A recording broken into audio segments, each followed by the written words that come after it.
कृष्ण कन्हैया लाल की जय।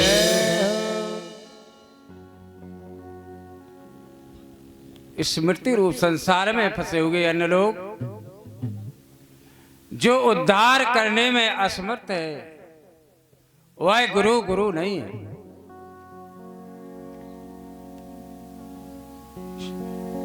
गुरु ने दे भव निधो तरहे न कोई जो बेरा आगम निगम पुराण विकारा आगम निगम पुराण विकारा आगम निगम पुराण विकारा।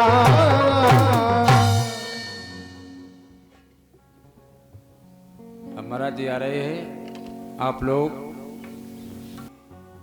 सच्चिदानंद रूपाय विश्वोत्पत्त्या कृष्णाय वयं नमः श्री कृष्णाय वयं नमः।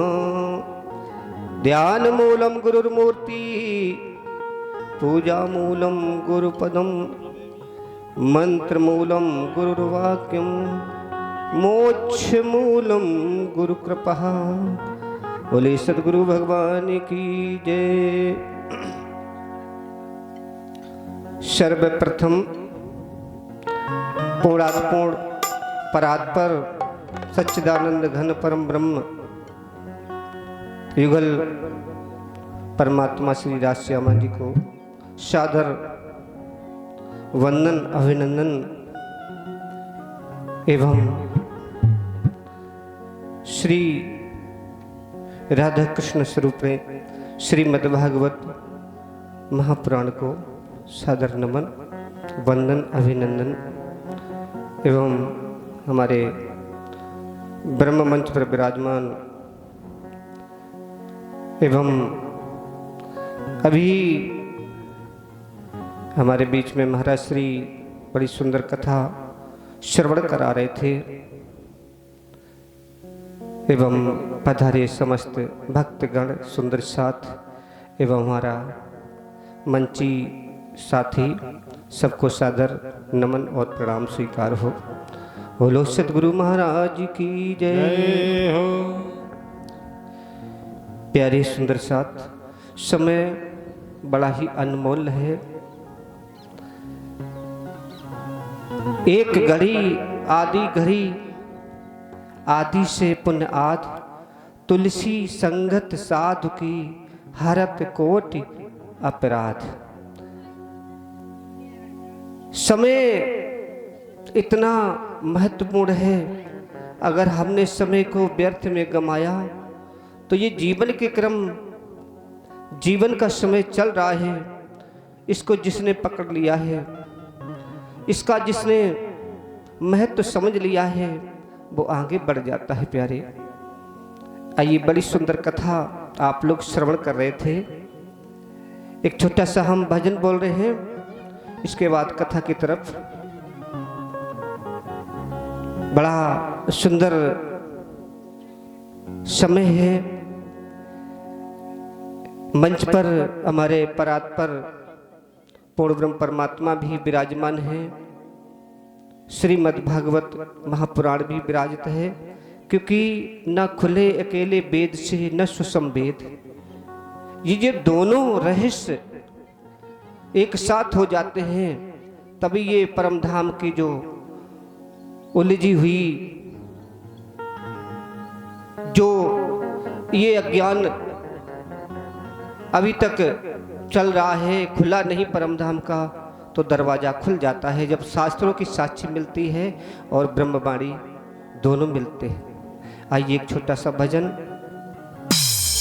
कि श्री बांके बिहारी लाल तू इतना ना करियो श्रृंगार, नजर तो है लग जाएगी, नजर तो लग जाएगी।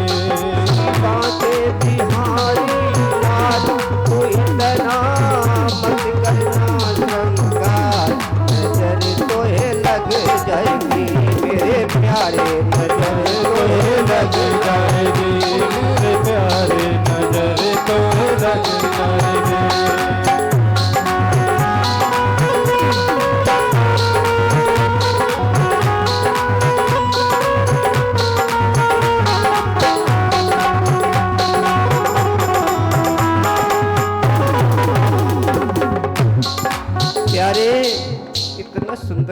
श्रृंगार है तेरा।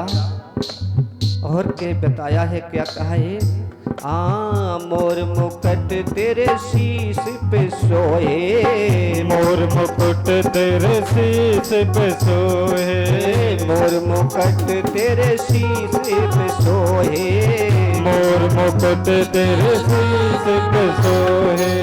प्यारी बंसी सुन मन मोहे, प्यारी बंसी मेरो मन मोहे, मेरी बंसी मधुर रसाल, तू इतना मत करना श्रृंगार, नजर तोहे लग जाएगी मेरे प्यारे, नजर तोहे लग जाएगी मेरे भाटे दुहारे हो, कृष्णा बंद कराएगा, नजर तोहे लग जाएगी मेरे प्यारे, नजर तोहे लग जाएगी।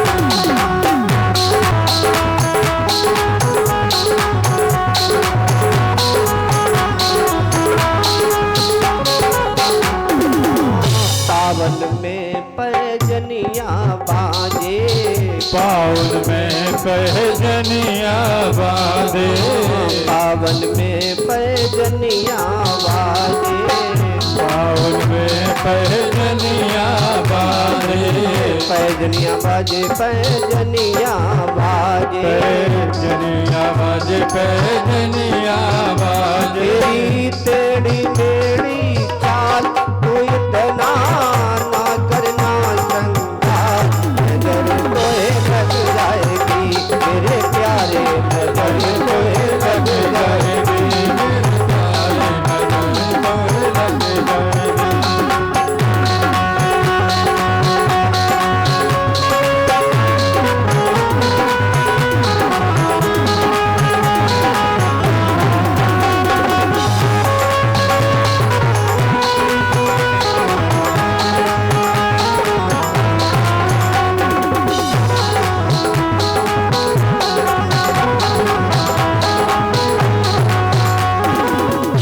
तेरी बांके बिहारी लाल, तू इतना ना करना श्रृंगार, नजर तोहे लग जाएगी मेरे प्यारे, नजर तोहे लग जाएगी मेरे प्यारे, नजर तोहे लग जाएगी।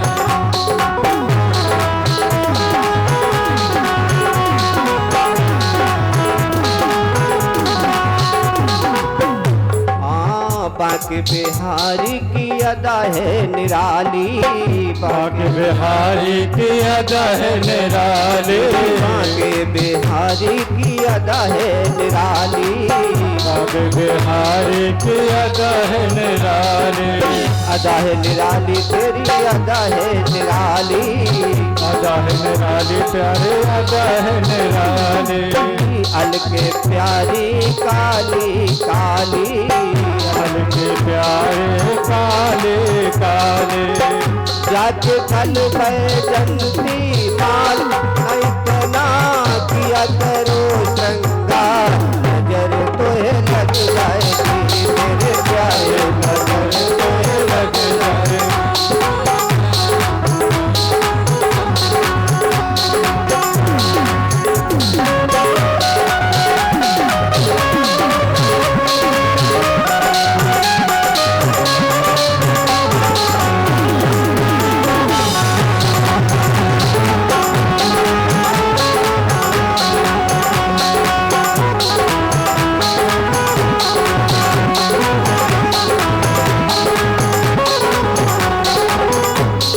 बोलिए गोविंद भगवान की जय।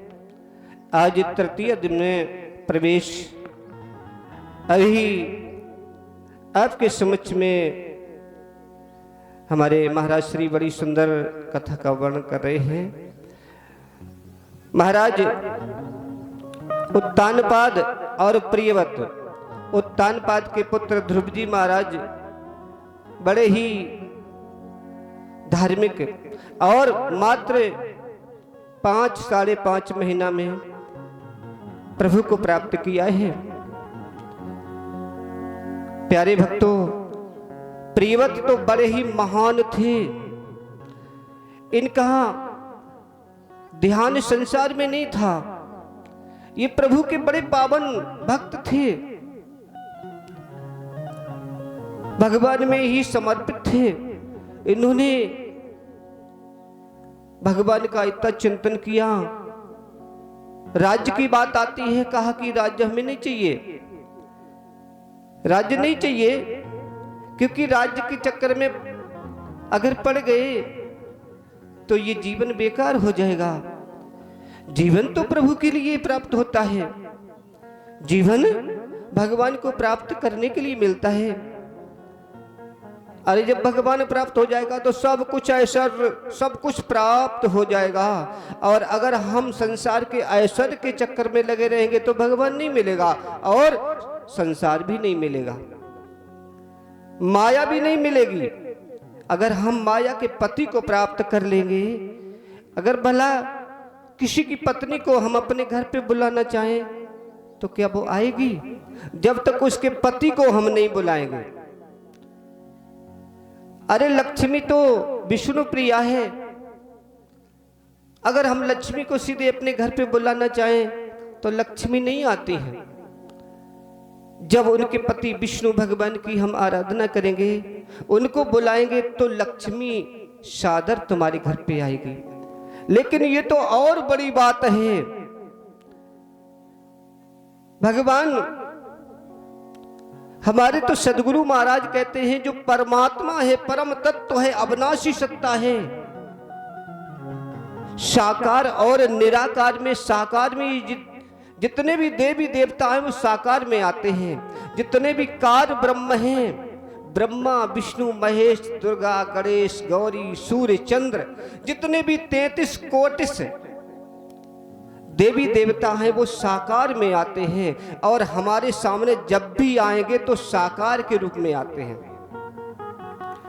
प्यारे भक्तों, उससे भी बहुत अति परे निराकार, निराकार। लेकिन हमारे सदगुरु महाराज ने तो कह दिया है कि परमात्मा कोई ऐसा वैसा नहीं है, निराकार के पार थे तिन पार के भी पार। अब खोज करने वाली बात है। हम तो ब्रह्मा विष्णु को ही भगवान मानते हैं, ब्रह्मा विष्णु महेश में ही अपने को संतुष्ट कर लेते हैं। इससे बहुत आगे महाविष्णु का स्थान है जो अष्टभुजाधारी हैं, जिनके अंदर हर रोमकूप में एक ब्रह्मांड की स्थिति है, रचना है। करोड़ों ब्रह्मांड उनके अंदर समाये हैं, उनको भी नहीं जान पाते हैं प्यारे। उनसे भी अत परे जो निरंजन भगवान हैं, जिनके अंदर सारे ब्रह्मांड लीन हो जाते हैं, उनसे भी अति परे गोलोक धाम है, उनसे भी अति परे गोलोक धाम है प्यारे। हम तो ब्रह्मा विष्णु महेश में उलझे हैं, उससे आगे माँ विष्णु को भी नहीं जानते हैं, उससे आगे निरंजन निराकार को भी नहीं जानते हैं, उससे आगे जो अक्षर ब्रह्म का चतुर्थपाद है अहंकार, उसमें जो सनकादिक देवता हैं ब्रह्मा विष्णु महेश हैं, और कबीर दास जी महाराज हैं, श्री सुखदेव जी महाराज हैं। 4 स्थान हैं, सतलोक, पुष्कर दीप, श्वेत दीप, नित्य, जो ये 4 स्थान हैं श्वेत दीप सहित, इनसे भी अति परे गोलोक धाम है प्यारे। श्री पूज्य पैगंबर कबीर दास जी महाराज ने उस परम तत्व को जानने का प्रयास किया है, जानने का प्रयास किया है, तो उन्हें अपनी सूरत को चढ़ाया है। हमारी दौड़ परमात्मा को प्राप्त करने के लिए मन से नहीं होती है, बुद्धि से नहीं हो सकती है, सूरत से होती है, सूरत से। तो उन्होंने सूरत को चढ़ाया है प्यारे, सूरत को चढ़ा करके सूरता को आगे ले जाते हैं। अक्षर ब्रह्म के चतुर्थपाद अहंकार के महाकारण में सतलोक को देखा है, वहीं पर संतुष्ट हुए और वहीं पर सूरत को साध करके और आगे बढ़ते हैं तो देखा है कि बड़ा सुंदर राधा कृष्ण का रास हो रहा है। राधा कृष्ण की लीला हो रही है, बड़ी सुंदर लीला हो रही है। इतना सुंदर भगवान मेरे प्यारी कृष्ण का तो स्वरूप बहुत अच्छा है, बहुत अच्छा है। जो एक बार कृष्ण का दीदार कर लेता है वो सारे संसार को भूल जाता है, सब कुछ भूल जाता है। जैसे ही पूज्य श्री कबीरदास जी महाराज जी ने अपने सूरत के माध्यम से वो स्वरूप राधा कृष्ण का देखा है, बड़ा सुंदर रास हो रहा है, अभिनय लीला हो रही है, ब्रज लीला हो रही है। देख करके मोहित हो जाते, देख करके बड़े ही प्रेमावेश में पड़ जाते हैं। मोह में नहीं होते, प्रेमावेश में। मोह वहां पर नहीं है प्यारे भक्तों। प्रेमावेश इतना विलक्षण प्रेम, उनको पकड़ना चाहते हैं। स्वामी पूज्य श्री कबीरदास जी महाराज जी पकड़ना चाहते हैं, राधा कृष्ण के उस सुंदर स्वरूप को पकड़ना चाहते हैं, लेकिन वो पकड़ में नहीं आते हैं। तब उन्होंने कह दिया कि हाँ कहे तो है नहीं, नाई कहीं न जाए। हाँ नाई के बीच में वो साहिब रहो समाए। हाँ कह तो है नहीं, नाई कहीं न जाए। हाँ नाई के बीच में, यानी परमात्मा तो परम सत्य है। तो बताया प्यारे, बहुत कठिन चीज है। अक्षर ब्रह्म के हृदय, अक्षर ब्रह्म के अंदर 4 अंतःकरण सबके अंदर होते हैं। मन बुद्धि चित्त अहंकार सबके अंदर हैं, लेकिन अक्षर ब्रह्म के अंदर जो चारों अंतःकरण हैं, उनमें जो सबसे नीचे अहंकार का है, उसमें 4 दीप हैं, जिसमें पंच वासनाओं का स्थान है। पंच वासनाओं का, प्यारे भक्तों, पंच वासनाएं कौन हैं? अब आप लोग ध्यान दें कि हम जिस ब्रह्मा विष्णु महेश शंकर के लिए मरे जा रहे हैं, तपस्या करते हैं, साधना करते हैं, भक्ति करते हैं, और वो उस परमात्मा के लिए मरे जा रहे। बोलिए सदगुरु महाराज की। उस परम तत्व का ध्यान करते हैं। 87 हजार साल तक रामायण में प्रमाण है कि भजन करते हैं, फिर भी उस परम तत्व को नहीं जान पाया है। तो ये 4 जो दीप हैं, 4 जो स्थान हैं, जो उसमें नित्य वैकुंठ है, उसमें 5 वासनाओं का स्थान है, जिसमें कौन? विष्णु भगवान सपत्नी सहित शिवजी महाराज, सुखदेव जी महाराज, सनकादिक जी और कबीरदास जी महाराज। ये 5 वासनाएं सत्यलोक में हैं, जो कहां पर हैं? अक्षर ब्रह्म के चतुर्थ अंतःकरण के अहंकार के मां कारण में है। प्यारे भक्तों, अक्षर तो बहुत आगे हैं, अक्षर ब्रह्म तो बहुत आगे हैं, उनके अंतःकरण में स्थित हैं, लेकिन उनको अक्षर ब्रह्म तक का अनुभव हो रहा है। किसको? कबीरदास जी महाराज जी को। तब उन्होंने कह दिया, चलत चलत मेरे पग थके नगर रहा नवकोश, अब बीच में डेरा पड़ गो, अब कबीर को का दोष। तो प्यारे भक्तों, उनको अक्षर तक आभास हुआ है। बीच में जो परम धाम के, अक्षर धाम के बीच में जमुना जी हैं, उनकी अक्षर की और परम धाम की बीच की दूरी 9 लाख कोस है। बोलिए सदगुरु महाराज की। ये ब्रह्म ज्ञान की चर्चा चल रही थोड़ी देर के लिए, कथा में चलेंगे थोड़ी देर के बाद में। जीवन उसी का धन है जो परम तत्व परमात्मा का अवलोकन करता है, चिंतन करता है। नहीं तो एक जन्म नहीं, हजारों लाखों करोड़ों जन्म हमारे इस धराधाम पे जन्मते मरते हो गए हैं, और मैया के गर्भ में उल्टे लटके रहते हैं। मैया को भी कष्ट होता है और हम भी उल्टे लटके रहते हैं। क्या फायदा जीवन से? क्या इससे हमें क्या मिल रहा है? जब परम तत्व को नहीं जान पाएंगे तो फिर हमारे जीवन लेने से क्या फायदा है?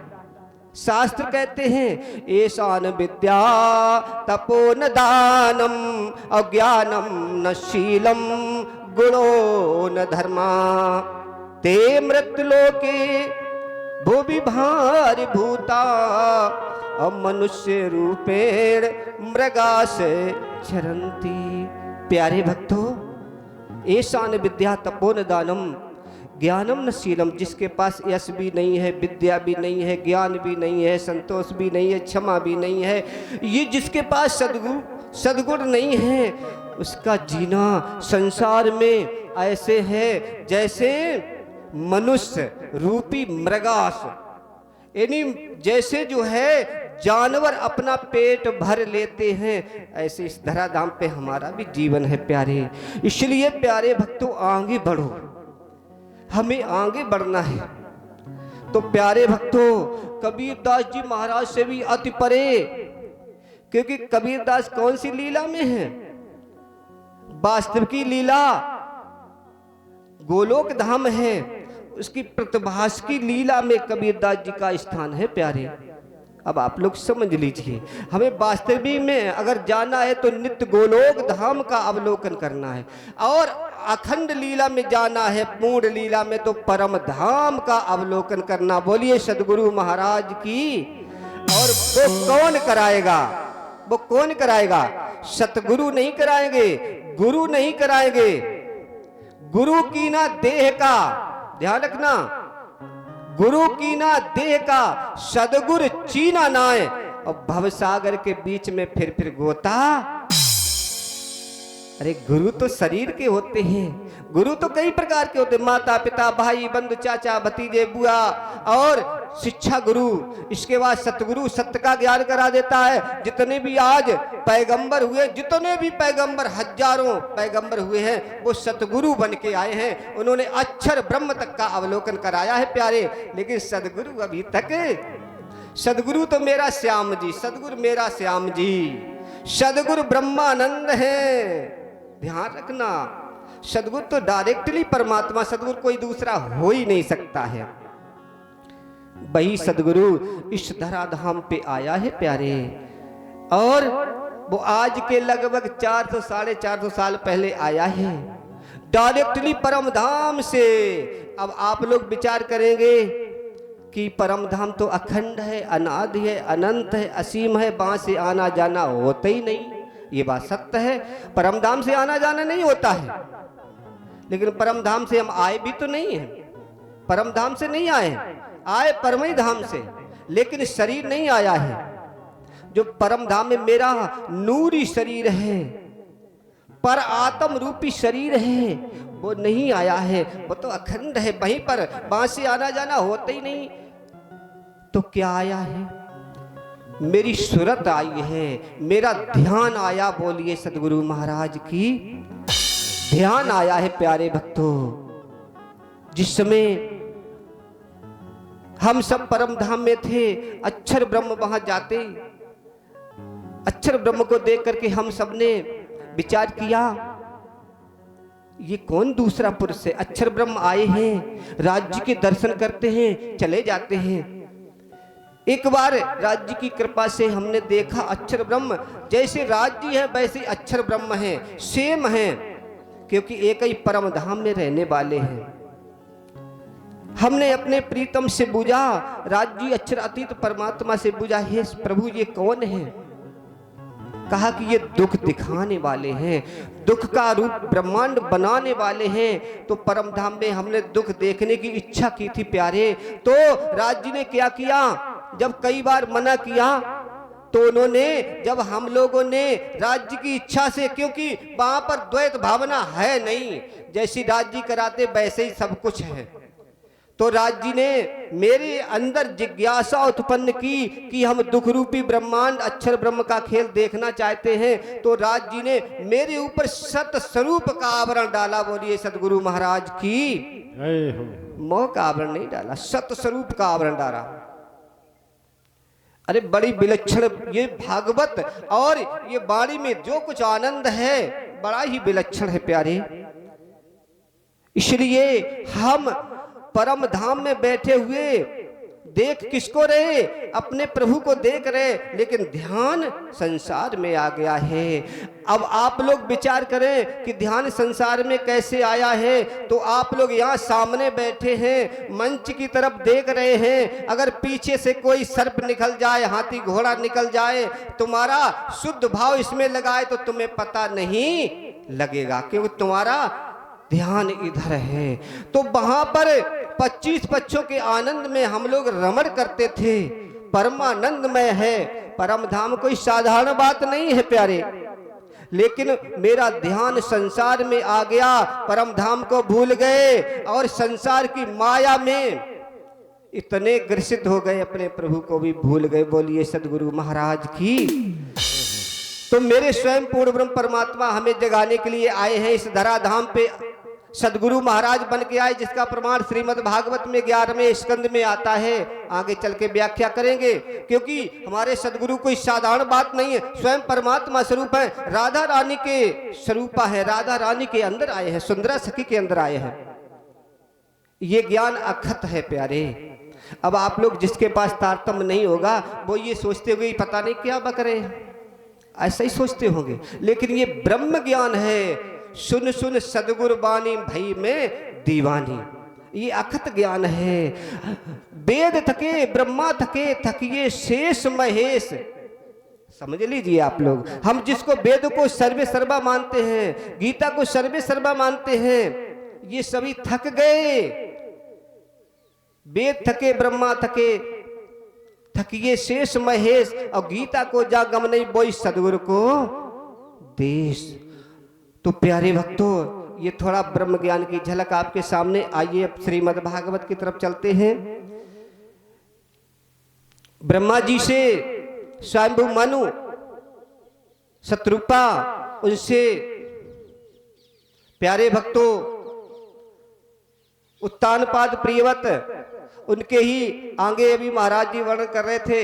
अग्निन्द्र, अग्निन्द्र के नाभ के एक बहुत महान अवतार हुआ है, जो है स्वयं विष्णु जी का अवतार हुआ है। प्रियवत राज्य कार्य नहीं करना चाहते थे, ब्रह्मा जी ने स्वयं आकर के उन्हें समझाया, तब कहीं प्रियवत जी राजी हुए। तब उन्होंने विश्वकर्मा की पुत्री बहिष्मति से विवाह किया। बहिष्मति से विवाह किया, उनके 10 पुत्र हुए। प्यारे भक्तों, 10 पुत्र हुए, 3 तो ब्रह्मचारी नैष्ठिक ब्रह्मचारी हो गए, 7 बालक। तो प्रियवत ने अपने पूरे राज्य में 7 द्वीप बनाए, 7 सागर प्रकट कर दिए। इतना विलक्षण उनका रथ था, रथ के पहिए से 7 सागर बना दिए। बड़ा सुंदर उनका शासन काल है, राज्य काल है। सभी प्रजा बड़ी दुखी है। प्यारे भक्तों, उन्हीं के वंश में महाराज अग्निन्द्र हुए हैं। अग्निन्द्र के महाराज नाभ भी हुए हैं, और नाभ से ऋषभ देव का अवतार होता है। जब ऋषभ देव स्वयं अवतार के स्वरूप में आते हैं और इस धराधाम पे आकर के उन्होंने इस धराधाम को पावन बना दिया है। एक समय जब राम आए थे, तो राम के राज्य में भी तीनों ताप कष्ट नहीं देते थे। तीनों ताप बड़े ही शीतल थे। दैहिक दैविक भौतिक तापा, राम राज काऊ नहीं व्यापा। ऐसे ही ऋषभ देव के राज्य में भी, क्योंकि वो विष्णु के अवतार थे, उनके शासन काल में भी ये तीनों ताप किसी को परेशान नहीं करते थे। प्यारे भक्तों, इनके 100 पुत्र हुए। 100 पुत्रों में सबसे बड़े थे भरत। हमारे देश का नाम भारतवर्ष पड़ा है तो किसके लिए पड़ा? कोई तो कोई कारण होता है। इस देश का नाम भारतवर्ष क्यों पड़ा है? हमारे देश में ऐसे 3 भरत हुए हैं। 3 भरत जो विशेष थे।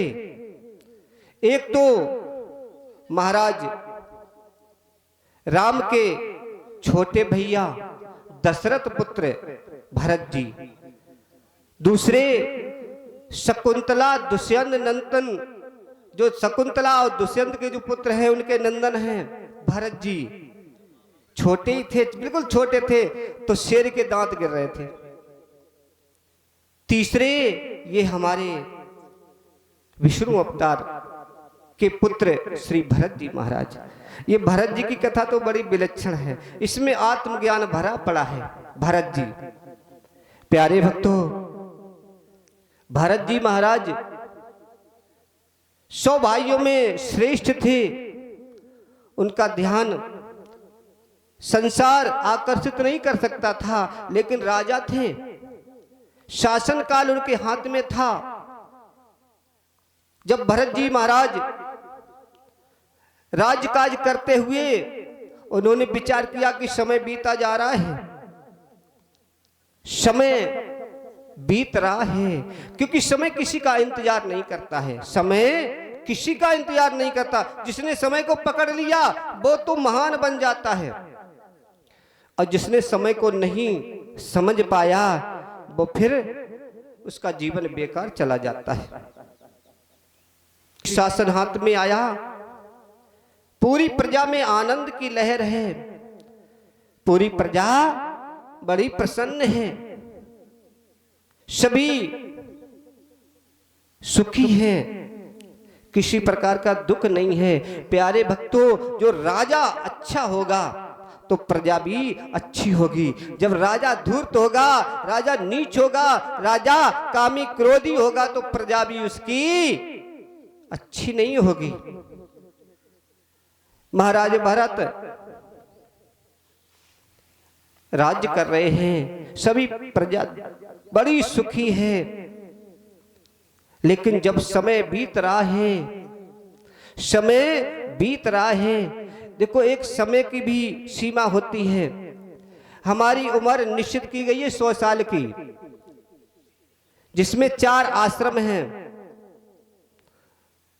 ब्रह्मचर्य, गृहस्थ, वानप्रस्थ और संन्यास आश्रम। 4 आश्रम बताए हैं।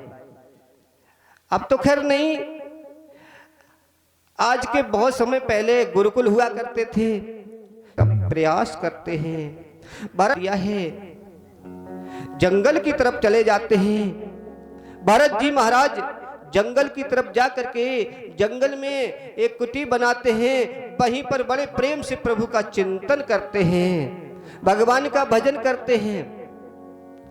भरत जी नित्य संध्या वंदन करते हैं, भगवान का ध्यान अर्चन करते हैं, परमात्मा का चिंतन करते हैं, अपने जीवन को परमात्मा मय बना रहे हैं। मैं तो जपो सदा तेरा नाम, मैं दयालु दया करो। मैं तो जपो सदा तेरा नाम, दयालु दया करो।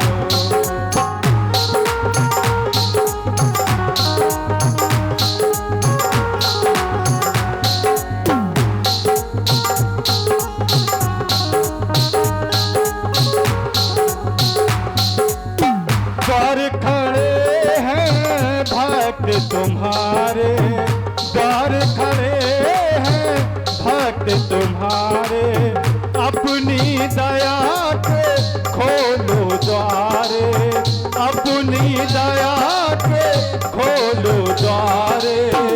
पूर्ण होंगे सबका, पूर्ण हो मेरे सबका, दयालु दया जपो सदा तेरा, दयालु दया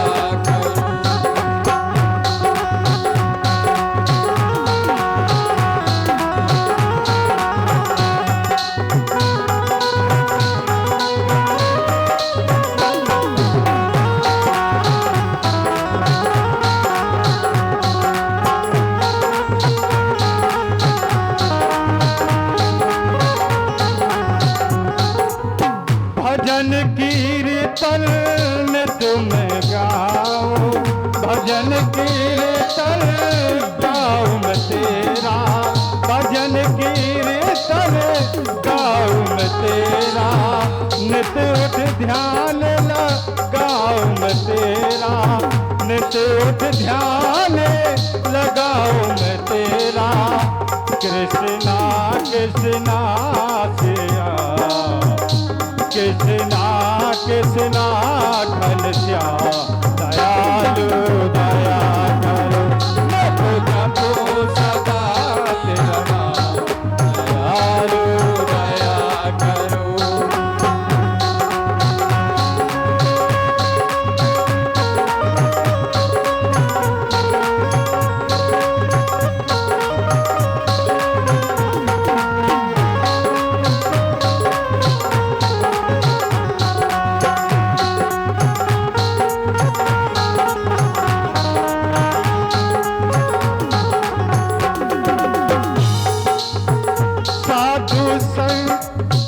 साधु संत की संगत देना, साधु संत की संगत देना, नाम अपने की रंगत देना, नाम अपने की रंगत देना।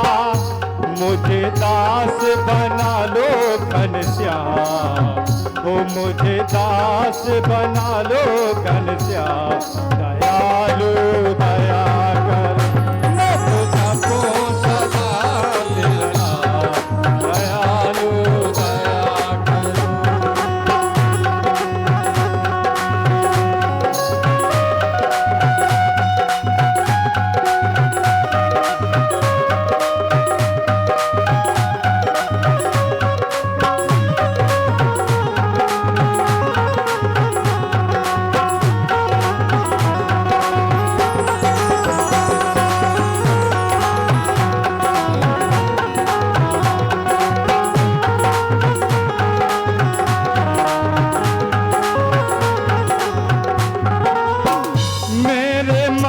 की ज्योत जला दो, मेरे मन की ज्योत जला दो, मुझको अपना रूप दिखा दो, मुझको अपना रूप दिखा दो, मुझे पहुंचा दो निज धाम, मुझे पहुंचा दो निज धाम, दयालु दया कर, मैं तो जपो सदा तेरा नाम,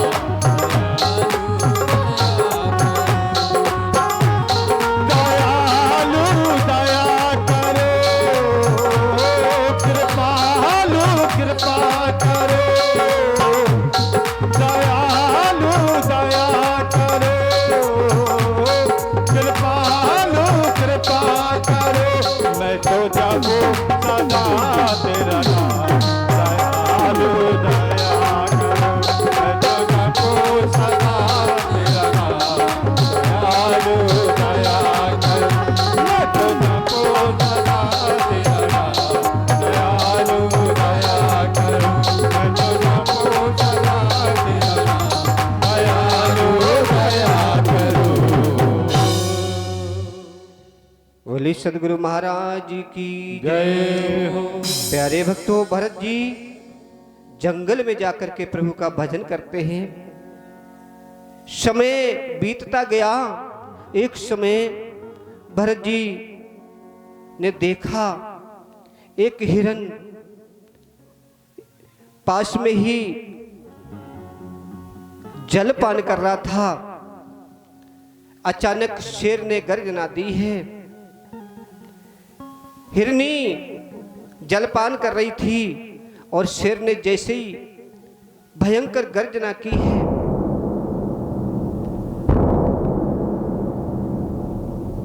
उस गर्जना को सुनकर के हिरनी बहुत घबरा जाती है और जैसे ही भागने का प्रयास किया, जंगल में उस जल में छलांग लगाई है। प्यारे भक्तों, हिरनी का गर्भपात हो जाता है। गर्भपात हो जाता है। बच्चा जो हिरनी का शावक था वो जल में बहने लगता है। हिरनी जैसी छलांग लगाती है, हिरनी नहीं बचती है, वो मर जाती है। प्यारे भक्तों, हिरनी का जो बच्चा था छोटा सा, वो जल में तैरने लगा है, जल में डूबने उतराने लगा है। इधर भरत जी ने देखा ये तो बड़ा गड़बड़ हो रहा है, एक संत के सामने किसी प्राणी की जान जा रही है। दौड़ करके जाते हैं, उस नन्हे से हिरनी के बच्चे को लेकर के आते हैं। बड़े प्रेम से उसको, बड़े प्रेम से कहीं से दुग्ध लाते हैं और उस छोटे से बालक का ध्यान करने लगे, उसको पालने लगे। मन भगवान के भजन से थोड़ा दूर हो गया और उस हिरनी के बालक में, बच्चे में लग गया है। प्यारे, अब तो धीरे धीरे धीरे धीरे सारा ध्यान भरत जी का संसार में, संसार की माया में, उस हिरनी के बच्चे में ही लग गया है। आए थे हर भजन को खोसन लगे। अरे भगवान का भजन करने के लिए सब कुछ छोड़ के आए थे, घर परिवार, पत्नी पुत्री, राज्य सब कुछ छोड़ दिया था। किसके लिए? गोविंद का भजन करने के लिए। अंत में ध्यान उस हिरनी के बच्चे में लग जाता है। अब तो इतना ध्यान बट गया, इतना ध्यान बट गया कि सारी पूजा बंद हो गई, सारी पूजा बंद हो गई। प्यारे, दिनों दिन चिंतन रहता था कि कहीं हिरनी का बच्चा भूखा न रह जाए। अब तो इतना मोह हो गया, इतना मोह हो गया, भजन कट गया, हिरनी में ही, उस बच्चे में ही आसक्ति हो गई। और आसक्ति सबसे खराब होती है, सबसे खराब होती है।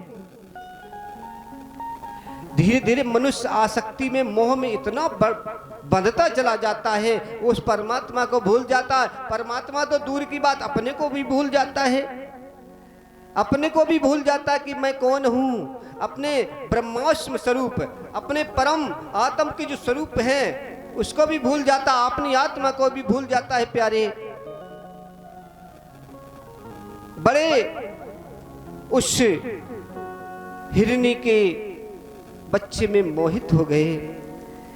लेकिन जानवर तो जानवर है, लाल पाल के इतना बड़ा कर दिया है। हिरनी का बच्चा, हिरण की ऐसा स्वभाव होता है कि वो अगर उनका कोई वंशज आ जाए तो फिर अपने मालिक को भी भूल जाता है। प्यारे भक्तों, उधर से हिरणों का झुंड आया। उस हिरनी के बच्चे ने देखा ये तो हमारे सब परिवार के हैं, उन्हीं हिरणों के साथ चला जाता है। प्यारे, जैसे ही भरत जी ने देखा कि हिरनी का बच्चा चला गया, इतना मोह हो गया था, इतना मोह हो गया था। ये बड़े आश्चर्य की बात है। अगर कोई व्यक्ति अपने पुत्र से मोह करे तो चलो ठीक है, पत्नी से मोह करे तो ठीक है, धन दौलत जायदाद से मोह करता है, मगर भरत जी इतने महान पुरुष, और उन्होंने हिरनी के बच्चे से इतना मोह कर दिया। अंत में जैसे हिरण का बच्चा अपने झुंड में चला जाता है तो उस बच्चे की, हिरण की याद करते करते करते करते भरत जी का प्राणांत हो जाता। बोलिए सतगुरु महाराज की। और अंतमति सो गति, किसका चिंतन किया था? हिरण का चिंतन किया था। इसलिए भरत जी कौन जाकर के बनते? हिरण बन जाते हैं। ये तो बात आप लोग समझ लीजिए। अंत में जो व्यक्ति जिसका चिंतन करेगा उसी को प्राप्त हो जाएगा। बहुत लोग कहते हैं कि मनुष्य मनुष्य ही रहता है, स्त्री स्त्री ही रहती है। ऐसी कोई बात नहीं है। अगर कोई मनुष्य किसी स्त्री का चिंतन करेगा तो उसको आगे स्त्री बनना पड़ेगा। अगर कोई स्त्री पुरुष का चिंतन करेगी तो उसको पुरुष बनना पड़ेगा। अरे पुरंजनोपाख्यान अभी कल सुन चुके आप लोग। पुरंजन ने स्त्री का चिंतन किया था तो स्त्री जाकर के बन गई। प्यारे भक्तों, ये आत्मा अजर है, अमर है, अविनाशी है। ये कभी मरती जीती तो है नहीं। जिसका चित्त जिसमें चला गया बस वही रूप धारण कर लेता है। ये सब चित्त का खेल है, चित्त का खेल है। भरत जी का चित्त हिरणी में गया, भरत जी हिरण बन जाते हैं, हिरण बन जाते हैं। लेकिन पूर्व जन्मों के कर्मानुसार भरत जी अपने पूर्व जन्म को याद रखते हैं। प्यारे भक्तों, उन्होंने विचार किया कि अरे हमारी थोड़ी सी मूर्खता के कारण हमें हिरण बनना पड़ा, हिरण बनना पड़ा। प्यारे भक्तों, ये हम सबके लिए है, हम सबके लिए है ये। अगर हमने अंत में जिसका चिंतन करेंगे उसी को प्राप्त हो जाएंगे। वृक्षों को पूजने वाला वृक्ष बनता है, भागवत गीता में भी कहते हैं, भगवान कृष्ण ने कहा है। भूतों को पूजने वाला भूत बन जाता है, देवताओं को पूजने वाला देवता बन जाता है, और नदियों को पूजने वाला नदी के जलजीव बन जाता है। तो अगर हिरण का चिंतन करेंगे तो हिरण नहीं बनेंगे, जिसका चिंतन करेंगे वही बन जाएंगे। प्यारे भरत जी बड़े प्रेम से हिरण तो बन गए, लेकिन बड़ा उदासीन रहते हैं, क्योंकि उन्हें पूर्व जन्म का ज्ञान है, पूर्व जन्म का स्मरण है। भरत जी हिरण बने हुए फिर भी प्रभु का चिंतन करते हैं, भगवान का भजन करते हैं, क्योंकि उन्हें सभी याद है, स्मरण है। एक दिन जंगल में अग्नि लग जाती है, उसी अग्नि में हिरण रूपी भरत जी ने अपने शरीर को त्याग दिया है, उस अग्नि में शरीर को नष्ट कर दिया है। और अंत में ब्राह्मण वंश में, अंगरस गोत्र में ब्राह्मण वंश में आते हैं, उनका जन्म होता है। प्यारे भक्तों, इनके पिताजी के 2 विवाह हुए थे, एक मैया से 9 पुत्र हुए, दूसरे से ये अकेले थे। एक बहन थी और ये स्वयं अकेले थे, लेकिन उन्हें पूर्व जन्म का स्मरण था, इसलिए वो बिल्कुल पागल गूंगे जैसे रहते थे।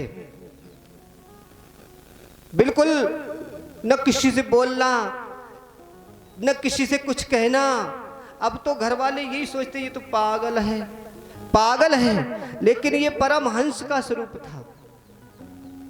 उन्हें पता था कि अगर हम घर वालों से बोलेंगे, घर वालों से व्यवहार करेंगे, पढ़ाई करेंगे, सब कुछ करेंगे, तो ये हमें फिर घर में बांध देंगे।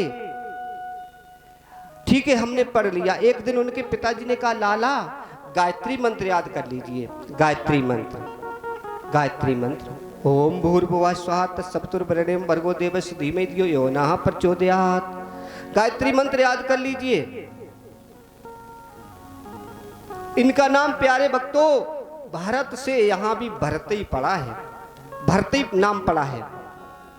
तो भरत जी ने विचार किया, अगर कहीं गायत्री मंत्र हमने याद कर लिया तो हमारे पिताजी कल ही कह, लला अब तुम शादी ब्याह पढ़वो सीख लियो, क्योंकि तुम्हारा काम ही है ब्राह्मणों का काम।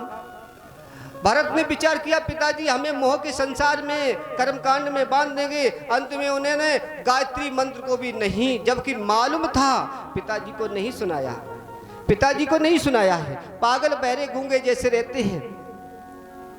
अंत में इनके जो अन्य 9 भाई थे वो अपने घर गृहस्थी के कार्य करते थे। प्यारे भक्तों, सभी भाइयों ने मिलकर कहा, ये तो पागल है, इसको घर के कार्य में लगा दिया, खेतों के कार्य में लगा दिया। जाओ फलाने घर में, फलाने खेतों में जाओ और उसकी रखवाली जाकर के करो। उन्होंने खेत में अनाज बोया और उसकी रखवाली के लिए महाराज भरत को नियुक्त कर दिया। लेकिन भरत समदर्शी थे, चींटी से लेकर के हाथी तक कि हर व्यापक सर्वत्र समाना, सिया राम मैं सब जग जाना, करहूं प्रणाम जोर जुग पानी। सबके अंदर प्रभु को देखते थे। प्यारे भक्तों, अब तो खेतों में फसल चल रही है, बीज पर आ गई है, भरत जी रखवाली करते हैं, लेकिन विचार किया कि अगर हम ये पशु पक्षी खेतों में अन्न को खाने आ रहे हैं, इनको अगर हम भगा देंगे तो भी मेरे प्रभु का अपमान हो जाएगा, क्योंकि उनके अंदर भाव था सिया राम वह सब जग जाना, सबके अंदर परमात्मा को देखते थे। उन्होंने खेतों में रखवाली नहीं की है, जो भी जानवर आते हैं भरपेट खाते हैं, पशु पक्षी आते हैं सभी भरपेट अन्न लेते हैं। उनका तो भाव था क्या कि राम की चिड़ैया और राम को खेत, अरे खा लो चिड़ैयों अरे भर भर पेट, ये भाव था प्यारे। किसी को मना नहीं किया। जब सारा खेत उजड़ गया, घर वालों ने देखा अरे ये तो बहुत बेकार है, इसने खेत की रखवाली भी नहीं की है। उनकी पत्नियों ने कहा अरे इसको तो दूर करो यार, ये तो घर में बर्बादी कर देगा। हमेशा भक्त का अपमान हुआ है, हमेशा, क्योंकि वो समझ ही नहीं पाया। जब भक्त पागल हो जाता है, संसार के लिए पागल होता है, तो भगवान के लिए काबिल होता। बोलिए सतगुरु महाराज की। भक्त की यही खासियत है, संसार के लिए पागल तो भगवान के लिए काबिल। जब तक भक्त की होए ना हांसी, तब तक भगत होत नहीं सांची। इसलिए घर वाले बड़े दुखी, पत्नियां बड़ी अपने पतियों को कोस रही, अरे इसने तो घर बर्बाद कर दिया, खेत भी बर्बाद कर दिया, अन्न का एक दाना नहीं आ रहा है, हम सब क्या खाएंगे। सब ने कह करके भरत जी को घर से निकाल दिया। भरत तो यही सोच रहे थे। उन्होंने सोचा अगर हम अच्छे बन के रहेंगे तो फिर चक्कर में पड़ जाएंगे, मरने जीने के चक्कर में पड़ जाएंगे। अरे ये मनुष्य जीवन मोक्ष का दरवाजा है, मुक्ति का मार्ग हमें मिला है, और जा चक्कर में पड़े रहेंगे तो फिर हम भटक जाएंगे। भरत जी घर से निकल जाते हैं, घर से निकल जाते हैं, अवधूत वेश में हो जाते हैं, अवधूत वेश में हो जाते हैं प्यारे। अंत में प्यारे भक्तों, भरत जी घर छोड़ करके जंगल में जाते हैं, और जंगल में जाकर के प्रभु का चिंतन तो करना भक्तों का काम ही होता है। श्वास श्वास निज नाम जपो व्यथा श्वास मत खो, ये भरत का लक्ष्य हो गया था। जो प्रभु के प्यारे भक्त होते हैं वो अपने एक एक सांस को व्यर्थ में नहीं जाने देते हैं। भरत जी जंगल में चले तो गए, बहुत अच्छा, लेकिन प्रभु को नहीं भूलते हैं, परमात्मा का चिंतन करते हैं। एक बार कुछ डाकुओं ने भरत को पकड़ लिया, भरत को पकड़ लिया और पकड़ करके काली के मंदिर में ले जाते हैं, काली के मंदिर में ले जाते हैं। और विचार किया ये हट्टा कट्टा है, इसकी बलि अच्छी, देवी जी बहुत प्रसन्न हो जाएंगी, और भरत को पकड़ कर ले जाते हैं। प्यारे भक्तों, जिस मंदिर में ले गए, लेकिन प्रभु जिसको राखे साइयां मार सके ना कोई। अरे जो भगवान के लिए ही समर्पित हो गया है तो भगवान तो उसकी हर हाल में रक्षा करते हैं। भरत जी जब मंदिर में पहुंचे हैं, डाकुओं ने उन पर तलवार जैसे चलाई है, वार जैसे किया है, तो देवी प्रकट हो जाती है प्यारे भक्तों, और बदले में उन सब डाकुओं का संहार, सब डाकुओं का संहार कर देते हैं। अंत में भरत जी को अपने हृदय से लगा लेते हैं। मां काली देवी, काली मां भरत जी को अपने हृदय से लगा लेती है, कहती तुम धन्य हो भक्त। जो भगवान का चिंतन करता है वो तो सबके लिए प्रेमी होगा, सबके लिए महान होगा। और भरत तो समदर्शी थे, समदर्शी थे, सबके अंदर प्रभु को देखते थे, सबके अंदर भगवान को देखते थे। अरे डाकुओं ने पकड़ा, चले गए बड़े प्रेम से, डाकुओं ने पकड़ा बड़े प्रेम से चले गए। काय के लिए ले जा रहे? अरे भले के लिए ले जा रहे हैं, लेकिन कोई मतलब नहीं, चले गए। क्योंकि वो तो सोचते डाकुओं के अंदर भी तो मेरा भगवान बैठा है। अरे जिस माँ के सामने जाएंगे उसमें भी तो भगवान बैठा है, कोई मतलब नहीं। बड़े प्रेम से काली माँ प्रकट होती है और सब दस्युओं का, डाकुओं का संहार कर देती है प्यारे भक्तों। अंत में भरत जी बड़े प्रेम से स्वतंत्र होकर के भगवान का फिर भजन करते हैं। उसी समय एक राजा कपिल मुनि के दर्शन करने, उनसे ज्ञान लेने के लिए एक राजा जिसका नाम है रहुगढ़ पालकी में बैठ करके जा रहा है। पालकी में बैठ करके जा रहा है। कुछ उसके सेवक पालकी को अपने कंधे पर रख करके जा रहे हैं। प्यारे भक्तों, उसी समय एक सेवक कुछ उसको कष्ट हुआ और उस पालकी को धोने में असमर्थ हो गया। उस पालकी को धोने में असमर्थ हो गया। अन्य सेवकों के सामने बड़ा मुश्किल पड़ी है। उसी समय सभी सेवकों को भरत जी दिखाई दिए। भरत जी को पकड़ लिया। भरत जी को पकड़ लिया और पकड़ करके कहा, ये तो बड़ा हट्टा कट्टा है, इसको ही पालकी में लगा दिया जाए। भरत जी को राजा की पालकी में लगा दिया गया है। भरत जी बड़े प्रेम से पालकी में लग गए, कोई मतलब नहीं। लेकिन भरत जी के अंदर जो समत्व भाव था, जो हरि व्यापक का भाव था, वो उनके अंदर, उन्होंने विचार किया कि अगर हम चल रहे हैं और मेरे पैरों से किसी जीव की हत्या हो जाती है, इसलिए बहुत सावधान पालकी कंधे पर रखे हैं और जा रहे हैं। और सामने कोई चींटी आ गई, सामने कोई छोटा सा रेंगने वाला जीव आ गया, एकदम छलांग लगा देते हैं भरत जी।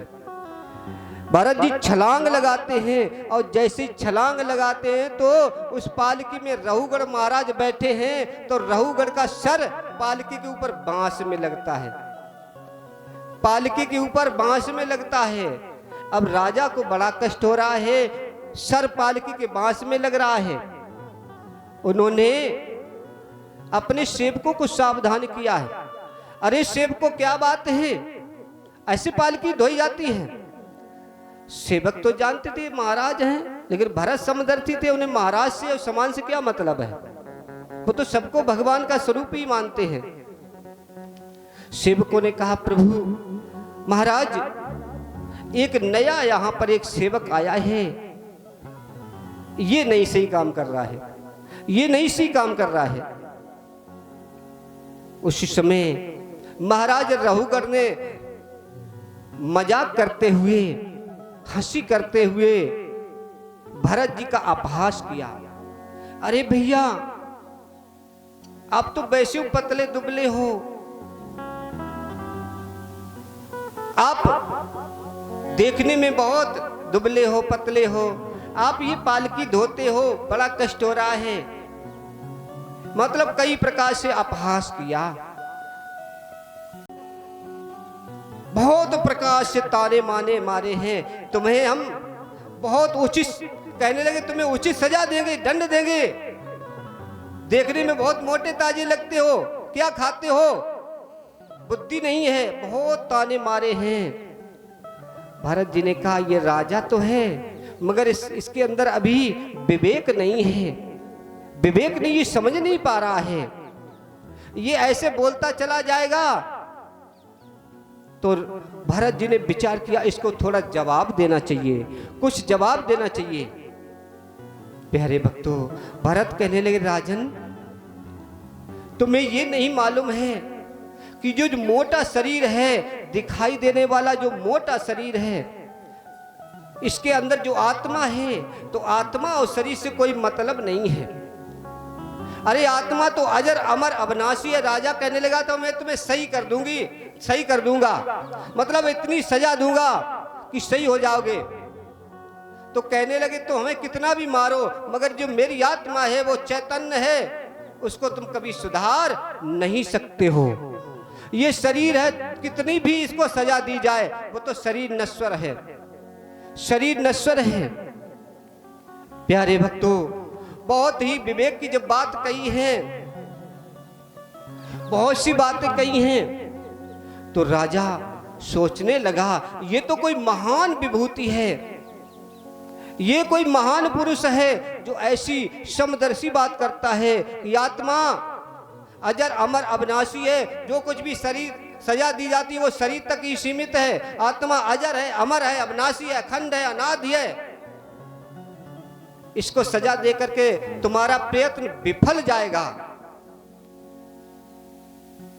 उन्होंने बताया कि नैनम चितन शास्त्रान नैनम दहत पाप का न चैनम कले दिंत्यापन शोषित। आत्मा कभी नहीं मारी जा सकती, गलाई नहीं जा सकती, इसको जलाया नहीं जा सकता, पवन इसको सुखा नहीं सकता है। राजा ने ऐसे सुना, इतना विवेक, एकदम तुरंत पालकी से कूद पड़ता है प्यारे, पालकी से कूद पड़ता है और भरत के चरणों में साष्टांग दंडवत करता है। अरे क्षमा करें, आप कौन हैं? हमने आपको पहचान नहीं पाया। राजसी बुद्धि होने के कारण मेरे अंदर ये भाव नहीं आया, मैं अपने को राजा समझ रहा हूं। हमने आपकी पहचान नहीं कर पाई कि आप साक्षात कपिल मुनि हैं। आप कौन हैं? आपका निवास कहां है? अब तो प्यारे भक्तों, भरत जी कहते, राजन न कोई राजा है, न कोई प्रजा है, न कोई छोटा है, न कोई बड़ा है। ये सब स्थूल का खेल है। 4 प्रकार के ये शरीर होते हैं, स्थूल, सूक्ष्म, कारण, महाकारण तक है।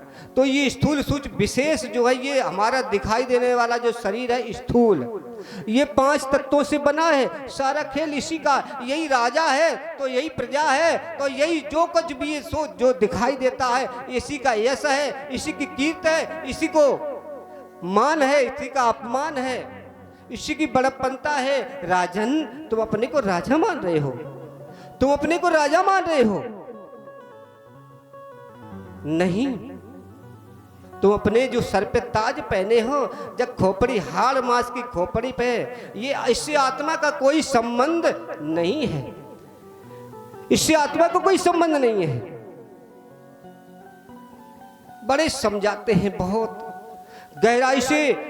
राजा रघुगढ़ भरत जी के चरणों में दंडवत है, हाथ जोड़े खड़ा है, प्रभु हमसे बहुत बड़ी गलती हुई है, बहुत बड़ी गलती हुई है, हमने आपको समझ नहीं पाया है। आप तो साधारण नहीं, आप तो परमहंस हैं। राजा बहुत समर्पित हो गया है।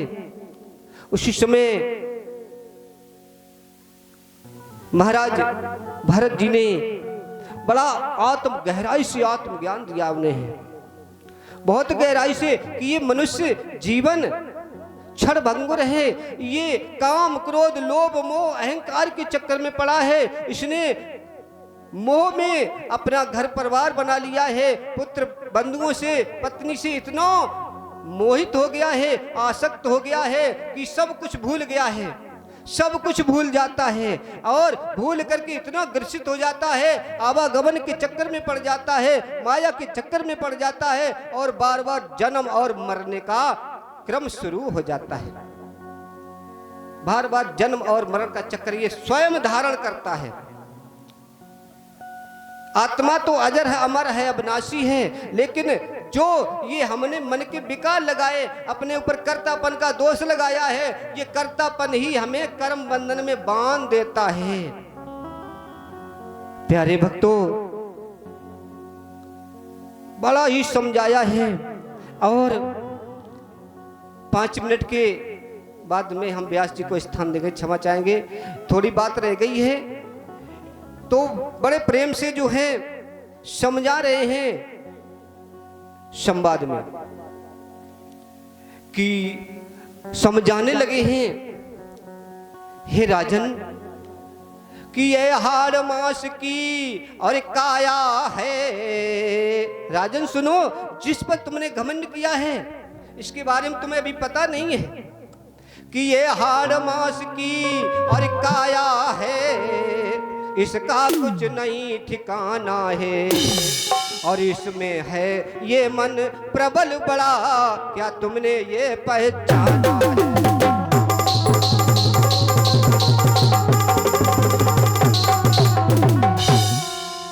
तुम्हें नहीं मालूम है जिस हाड़ मास के शरीर पर तुम इतना अहंकार करते हो, ये अहंकार तुम्हारा व्यर्थ में है। और क्या कहने लगे, सुनो कि है 3 गुणों के और घेरे में, राजन कि है 3 गुणों के और घेरे में, सतरज तम नाम बखाना है, और नर रूप मिला तुमको प्यारे, ईश्वर को नहीं भुलाना है।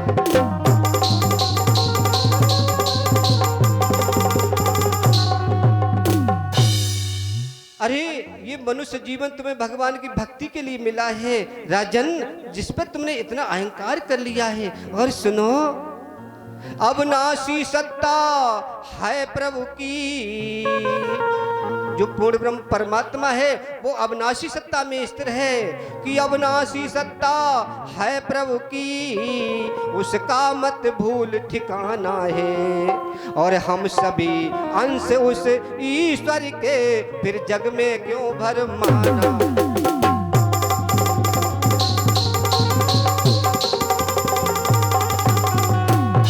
राजन, हम उस परम सत्ता के सभी अंश हैं, तुमने अपने को अहंकार के घेरे में ले लिया है। सुनो, ये मृतलोक है और नाशवान, राजन ये मृतलोक है नाशवान, और मरने पर कहाँ को जाना है, और भूले बैठे हम सभी जीव, नहीं परम तत्व को जाना है।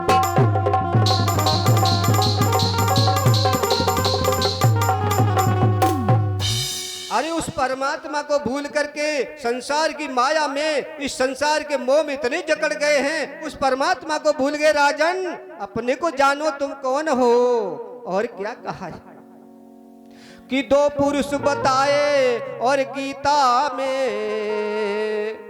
गीता भी बताती द्वापमोपुर से लोग अक्षर अक्षर कि 2 पुरुष बताए, और गीता में जो अक्षर अक्षर कहलाते हैं, और क्षर सभी बताते नाशवान, अक्षर को नित्य बताया।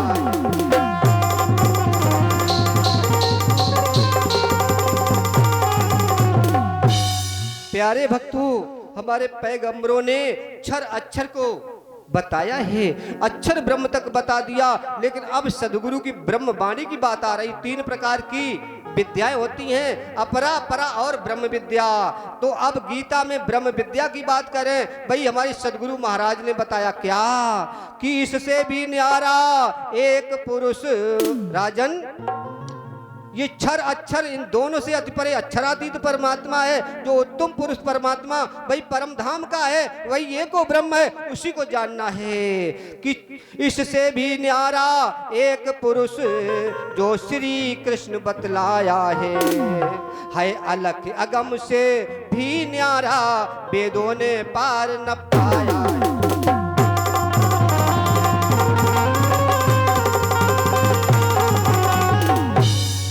प्यारे भक्तों, राजा ने बड़े प्रेम से समझाया है, पूरे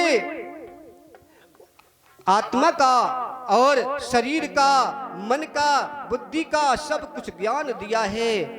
महाराज रहुगण भरत के चरणों में लौट जाते हैं, प्रभु अब तो मेरा कल्याण हो जाए। और भरत जी से ज्ञान लेकर के अपना राज्यकाज छोड़ देते हैं, वापस घर पे नहीं जाते हैं, जंगल के लिए प्रस्थान कर दिया है। जंगल में परमात्मा का भजन करते हुए परम धाम को प्राप्त हो जाते हैं। बोलिए सदगुरु महाराज की। हम अपनी वाणी को यहीं पर विराम करते हैं, हमारे व्यास जी पधार चुके हैं। बोलिए सदगुरु महाराज की।